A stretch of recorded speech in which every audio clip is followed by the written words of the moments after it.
Adilabad rural మండలంలోని యాపిల్గూడలో CPM Adilabad area ప్రథమ మహాసభలు ఎంతో విజయవంతమయ్యాయని ఆ పార్టీ సీనియర్ నాయకులు లంక రాఘవులు తెలిపారు. ప్రధానంగా 3 ప్రధాన సమస్యలపై సమావేశంలో తీర్మానం చేయడం జరిగిందని వెల్లడించారు. ఆదిలాబాద్ పట్టణంలోని సుందరయ్య భవనంలో శనివారం ఏర్పాటు చేసిన మీడియా సమావేశంలో మహాసభలో తీసుకున్న కీలక నిర్ణయాలను ఆయన వివరించారు. ముఖ్యంగా వెనకబడ్డ ఆదిలాబాద్ ప్రాంతాన్ని అన్ని విధాలుగా అభివృద్ధి చేసే దిశగా రాష్ట్ర ప్రభుత్వంపై ఒత్తిడి తెచ్చేందుకు పోరాటాలు తీవ్రతరం చేయాలన్నారు. అదేవిధంగా రేణుకా సిమెంట్ ఫ్యాక్టరీ నిర్వాసిత రైతులకు వారి డిమాండ్కు అనుగుణంగా ధరను చెల్లించి భూములను తీసుకోవాలని, పూర్తి స్థాయిలో న్యాయం చేసే దిశగా వారికి భరోసా కల్పించాలన్నారు. అంతేకాకుండా పత్తి క్వింటాలకు 10,000 రూపాయల మద్దతు ధర చెల్లించి రైతులను ఆదుకోవాలని డిమాండ్ చేశారు. వీటి అమలు కోసం పోరాటాలు చేయడానికైనా సిద్ధంగా ఉండాలని పార్టీ శ్రేణులకు పిలుపునిచ్చారు. ఈ మీడియా సమావేశంలో సిపిఎం నాయకులు స్వామి, అసన్న తదితరులు పాల్గొన్నారు. క్వింటాలకు 10,000 రూపాయలు ఆదిలాబాద్ ఏరియా సిపిఎం పార్టీ ప్రథమ మహాసభను నిన్న యాపలగూడ గ్రామంలో అత్యంత జయప్రదంగా నిర్వహించుకోవడం జరిగింది. ఆ మహాసభలలో ముఖ్యంగా ఆదిలాబాద్ ఏరియాను అత్యంత వెనుకబడ్డ దాన్ని సమగ్రంగా అభివృద్ధి చేయాలని ప్రభుత్వంతో వాళ్ళకు విజ్ఞాపన చేసి దానికోసం పోరాడాలనేటువంటిది.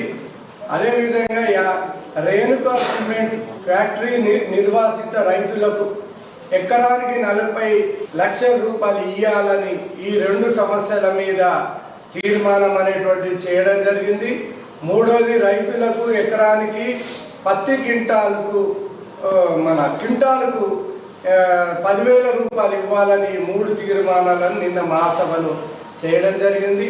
ఈ మహాసభ మా దాంట్లో సిపిఎం పార్టీకి జిల్లా కమిటీ అనేటువంటిది ఉంటుంది. ఇది కొత్తగా పార్టీ మొన్ననే పర్మిషన్ ఇచ్చింది కాబట్టి ఏరియా కమిటీ క్షేత్రస్థాయిలో రైతాంగంతో కానీ, కార్మికులు కూలీలతో కానీ ప్రజలకు అందుబాటులో ఉండాలని ఏరియా కమిటీ పర్మిషన్ అనేటువంటిది ఇచ్చింది.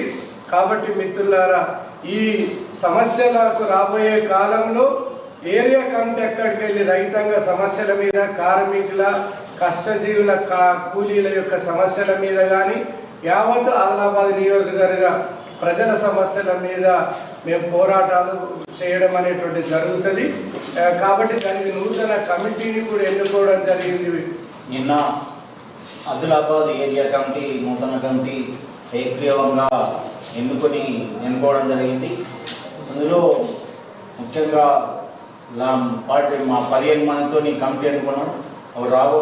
లంక రాఘవులు, నేర్ల స్వామి.